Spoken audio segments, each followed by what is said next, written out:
HIV AIDS ಅಂದರೆ ಹೇಗೆ ಬರುತ್ತೆ, ಇದು ಹೇಗೆ ತಡೆಗಟ್ಬೋದು ಅಂದರೆ, HIV ಏಡ್ಸ್ ಅಂತಕ್ಕಂಥದ್ದು 4 ಮಾರ್ಗಗಳಿಂದ ಮಾತ್ರ ಬರುತ್ತೆ. ಒಂದು, ಅಸುರಕ್ಷಿತ ಲೈಂಗಿಕ ಸಂಪರ್ಕದಿಂದ. ಎರಡನೇದು, ನೀಡುಗಳಿಂದ, ಸೋಂಕಿತರಾದಂಥ ನೀಡುಗಳಿಂದ. ಮತ್ತು ಸೋಂಕಿತವರಿಂದ ರಕ್ತ ಪಡೆದಿದ್ದರೆ ಬರುತ್ತೆ.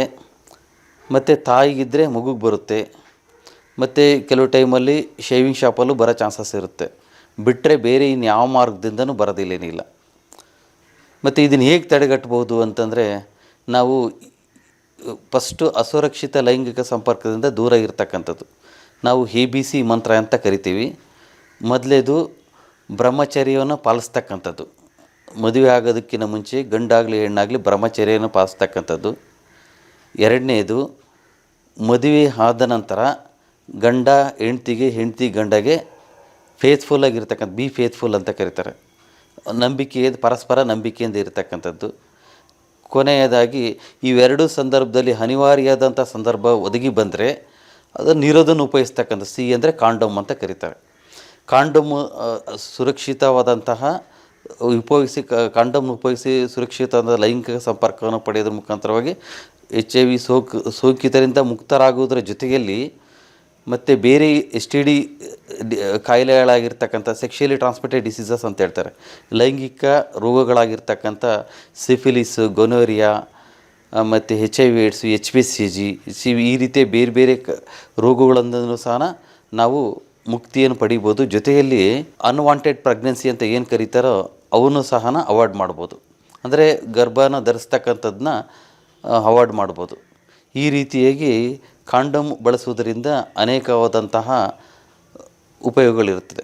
ನಮ್ಮಲ್ಲಿ ಬರ್ತಕ್ಕಂಥ ಎಷ್ಟೊಂದು ಜನಕ್ಕೆ ಕೌನ್ಸಿಲಿಂಗ್ನಲ್ಲಿ ಸುಮಾರು ಜನ ಕೇಳ್ತಕ್ಕಂಥದ್ದು ಏನಂದರೆ, ಸರ್ ಸೊಳ್ಳೆ ಕಚ್ಚೋದ್ರಿಂದ ಬರುತ್ತಾ, ಮತ್ತು ಜೊತೆಯಲ್ಲಿ ಊಟ ಮಾಡೋದ್ರಿಂದ ಬರುತ್ತಾ, ನಾವು ಒಂದೇ ಶೌಚಾಲಯನ ಉಪಯೋಗಿಸಿದರೆ ಬರುತ್ತಾ ಅಂತಕ್ಕಂಥ ಸುಮಾರು ಕ್ವಶನ್ಗಳು ಕೇಳ್ತಿರ್ತಾರೆ. ನಾನು ಹೇಳ್ತಕ್ಕಂಥದ್ದು ಅಂಥವ್ರಿಗೆ ಒಂದು ಆನ್ಸರ್ ಏನಂದರೆ, ಆ ಥರ ಏನಾದರೂ ಬರೋದಾಗಿದ್ದರೆ ಹೇಳೋದಕ್ಕೆ ನಾವು ಇರ್ತಿರಲಿಲ್ಲ, ಕೇಳೋದಕ್ಕೆ ನೀವು ಇರ್ತಿರಲಿಲ್ಲ ಅಂತ ಹೇಳ್ತೀವಿ ಉತ್ತರ.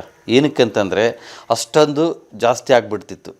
ಏನಕ್ಕಂದರೆ ಅದು ಯಾವ ಮಾರ್ಗದಿಂದನೂ ಬರೋದಿಲ್ಲೇನಿಲ್ಲ. ಸೊಳ್ಳೆ ಕಚ್ಚೋದ್ರಿಂದ ಏನಕ್ಕೆ ಬರೋದಿಲ್ಲ ಅಂದರೆ, ಬೇರೆ ಕಾಯಿಲೆಗಳು ಬರುತ್ತೆ.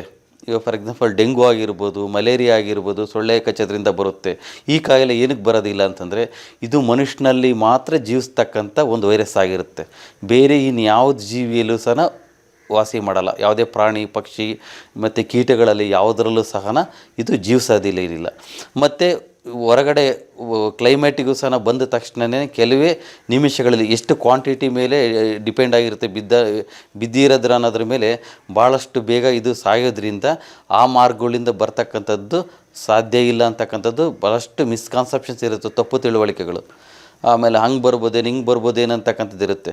ಆಮೇಲೆ ಸುಮಾರು ಜನಕ್ಕೆ ಏನಿರುತ್ತೆ ಅಂದರೆ, ಬರೀ ಅಂಥವರಿಗೆ, ಬಡವರಿಗೆ ಬರುತ್ತೆ, ಶ್ರೀಮಂತರಿಗೆ ಬರಲ್ಲ, ಕ್ಲೀನ್ನೆಸ್ ಇದ್ದರೆ ಬರೋದಿಲ್ಲ, ಕ್ಲೀನೆಸ್ ಇಲ್ಲದಿದ್ದರೆ ಬರುತ್ತೆ ಅಂತಕ್ಕಂಥದ್ದೆಲ್ಲ ಬೇರೆ ಬೇರೆ ತಪ್ಪು ತಿಳುವಳಿಕೆಗಳು ಮತ್ತು ಮಿಸ್ಕಾನ್ಸೆಪ್ಷನ್ಸ್ ಇರುತ್ತೆ. ಆದರೆ ಯಾರಿಗೆ ಬೇಕಾದರೂ ಬರಬಹುದು. ಬಡವ ಶ್ರೀಮಂತನ ಅಲ್ಲ, ಆಮೇಲೆ ದುಡ್ಡು ಯಾರ್ತಕ್ಕಂಥದ್ದರನಾಗಲಿ, ಕ್ಲೀನ್ ಇರ್ಬೋದು, ಅನ್ಕ್ಲೀನ್ ಇರ್ಬೋದು, ಯಾವುದೇ ರೀತಿಯಂತ ಇರ್ತಕ್ಕಂಥವ್ರಿಗಾದ್ರೂ ಬರ್ಬೋದು ಈ ಕಾಯಿಲೆ. ಈ ಒಂದು ತಪ್ಪು ತಿಳುವಳಿಕೆಯಿಂದನೂ ಸಹ ನಾವು ಸಾಕಷ್ಟು ಸಹ ತಿಳ್ಕೊಳ್ಬೇಕಾಗಿದೆ. ಸ್ವಾದಿಷ್ಟತೆಯ ಸ್ವಾದ, ತಾಜಾತನದ ಆಹ್ಲಾದ, ಉತ್ತಮ ಆರೋಗ್ಯ ಮತ್ತು ಹೆಚ್ಚಿನ ರೋಗ ನಿರೋಧಕ ಶಕ್ತಿಯ ವೃದ್ಧಿಗೆ ಈಗ ನಿಮಗೆ ಸಿಗುತ್ತಿದೆ ಉತ್ತಮ ಗುಣಮಟ್ಟದ ಪೌಷ್ಟಿಕಾಂಶ Shri Vaidik millet health mix. ಇದು ಸಿರಿಧಾನ್ಯಗಳ ಸಂಪತ್ತು.